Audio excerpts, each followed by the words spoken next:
Roof trusses look complicated, but the idea is simple. They are the triangle-shaped frame pieces that hold up your roof. Instead of one giant heavy beam, a truss spreads weight through lots of smaller pieces. In this video, we'll cover common truss types, the pros and cons, how they are installed, and what to do when one is damaged. Important safety note: roof trusses are engineered parts of a house. Do not cut, drill, notch, or remove parts of a truss without a qualified professional. A small change can move loads in a way the roof was never designed to handle. So think of this as a homeowner-friendly explanation, not a replacement for an engineer or licensed contractor.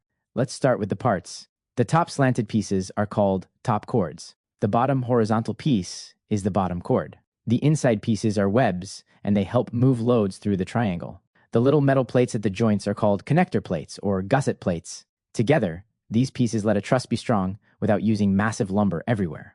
The magic shape is the triangle. A square can rack side to side, but a triangle is much harder to deform. That's why so many roof trusses are basically triangles inside triangles. The roof load travels down through the truss and into the exterior walls. From there, the load continues down into the foundation. Now let's look at the common types, starting with the king post truss. A king post truss has one vertical post in the middle and simple diagonal braces. The pro is that it is simple, easy to understand, and good for smaller spans. The con is that it usually cannot span as far as more complex trusses. Next is the queen post truss. It has two vertical posts, which creates a little more open space in the middle. The pro is better spanability than a king post and a little more flexibility. The con is that it uses more parts and still is not the most efficient for long modern roofs.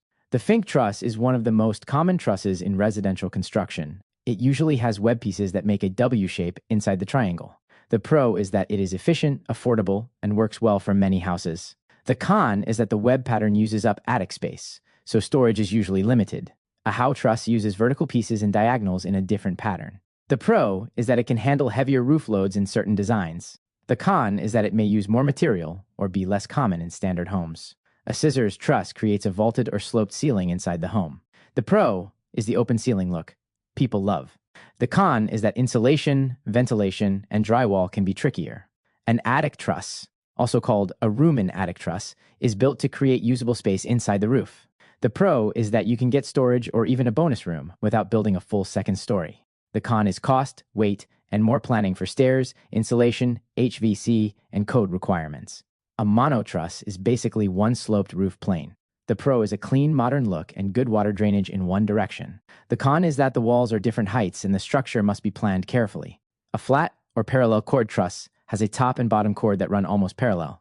The pro is that it works for flat roofs, floors, and some modern designs. The con is that drainage and deflection become very important. A gambrel truss creates that barn-style roof shape. The pro is lots of usable attic volume and a classic barn look.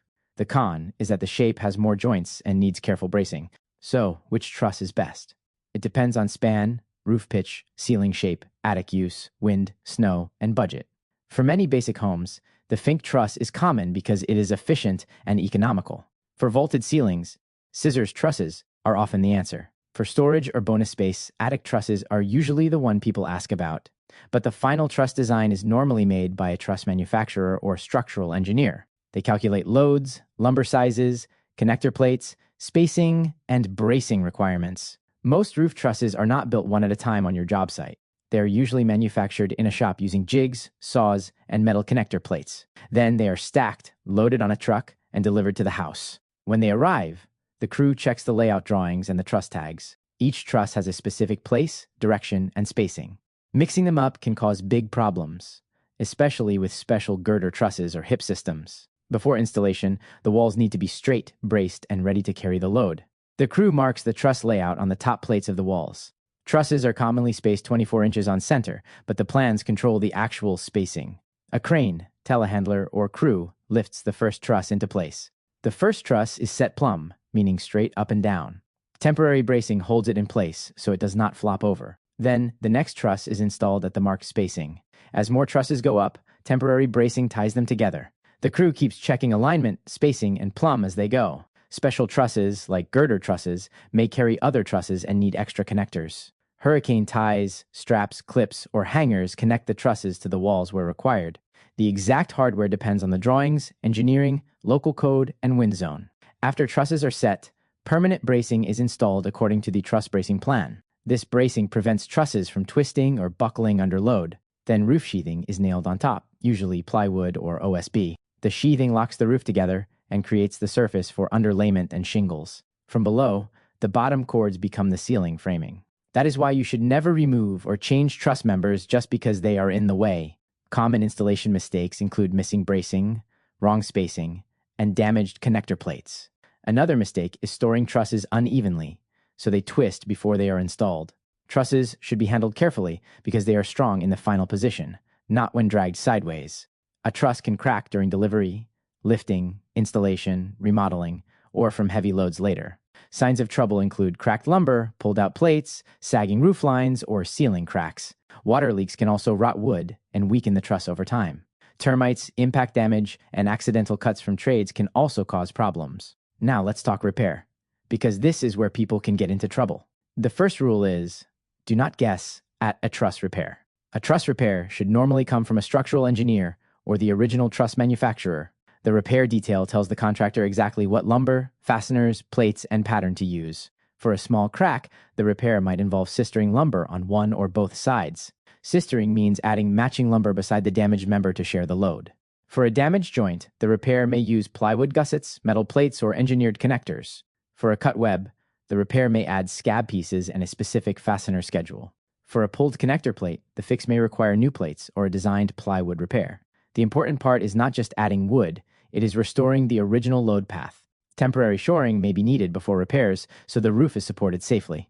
Shoring means adding temporary support before removing load from the damaged area. Never rely on drywall, random screws, or glue alone to fix a structural truss. Also, never cut a truss to make room for an attic hatch, duct, pipe, or recessed light.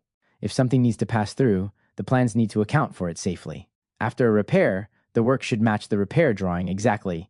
That means correct board size, correct fastener type, correct spacing, and correct location. If the damage is severe or widespread, replacement or major reinforcement may be needed. Water or termite damage also needs the source fixed, not just the wood patched.